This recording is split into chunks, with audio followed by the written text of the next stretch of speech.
meu povo, tudo certo? Tudo bem? Tenho certeza. Tô eu aqui de novo. Lembra de mim? Eu sou o Capim, professor de literatura lá do Novo Colégio, e tô aqui para falar de mais uma prova, trazendo mais uma dica de literatura para poder te ajudar a fazer essa prova e arrebentar esse ano. Fechado? O que eu quero falar hoje? De Enem. Pois é. Então vamos falar de Enem. Capim, tem literatura no Enem? Tem, de uma maneira indireta, mas tem. Como assim? Então vamos lá. Tá? Nos últimos anos, peguei a prova dos últimos anos para fazer. Se você olhar, no primeiro momento, você vai falar assim, não caiu nada de literatura, nada do que eu vi, não adiantou nada as aulas que eu vi com o Capim ou com o meu outro professor. Não é verdade. Ah, mas ele não fez uma pergunta direta sobre o romantismo, mas não fez uma pergunta direta sobre o realismo, ou perguntou de tal livro, Capim. Tá, eu prestei atenção lá e vi que tem até alguns trechos de obras ou de poemas, eles perguntam coisas que eu nunca vi. Não, mentira, você viu.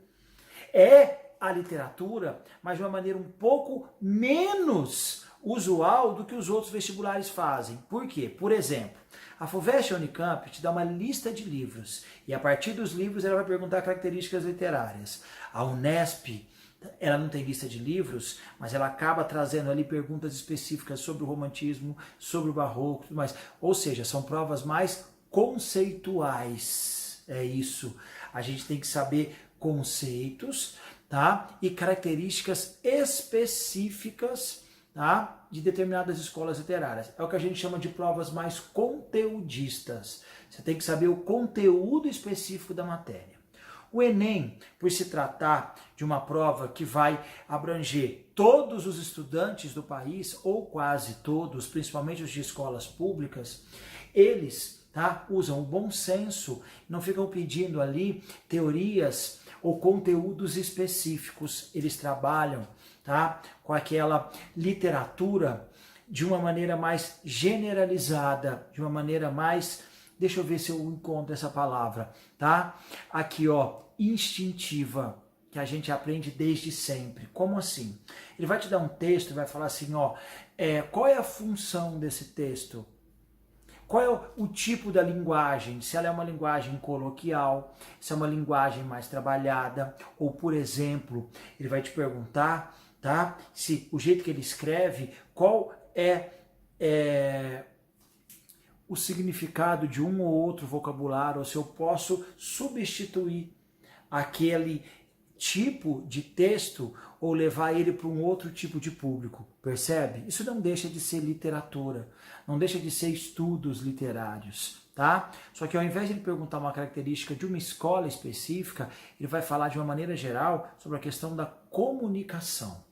É isso, tá? Então, por isso, primeira coisa fundamental, para o Enem você precisa de interpretação de texto. Você precisa tomar muito cuidado com as questões, com a leitura atenta dos textos e das alternativas. Uma outra dica muito boa é você se lembrar de algumas matérias que geralmente você viu lá no fundamental, ou pelo menos no primeiro colegial. Por exemplo, figuras de linguagem, metáfora, metonímia, comparação, sinestesia. Outra coisa que o Enem adora pedir são as tais das funções da linguagem. Lembra?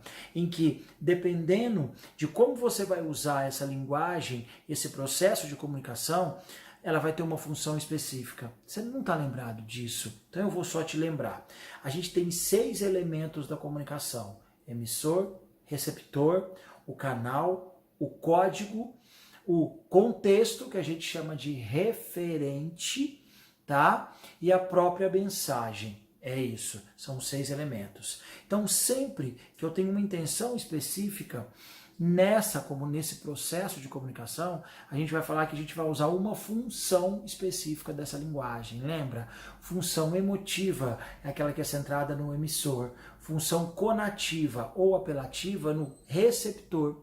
Função metalinguística, a mensagem volta para ela mesma. Função fática é quando eu me preocupo com o canal. Função poética é o formato dessa mensagem. Função referencial, a preocupação é no contexto, no conteúdo. Por exemplo, uma notícia de uma bula de remédio é a função referencial, a mais importante de todas. Então, já falei da poética?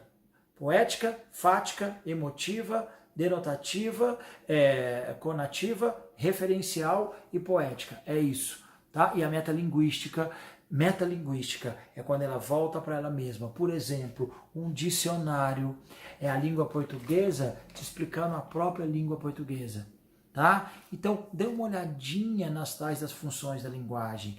No Enem cai muito isso. Ou ele te pergunta qual é a função específica, ou ele vai te dar um texto, vai falar assim, esse texto ele vai ter, tá, um predomínio, ou então, em qual dos elementos da comunicação, ou então qual é a função desse texto, se é para argumentar, persuadir quem está ouvindo, se é para trazer uma informação específica, ou se é para trazer um sentimento pessoal de quem escreveu.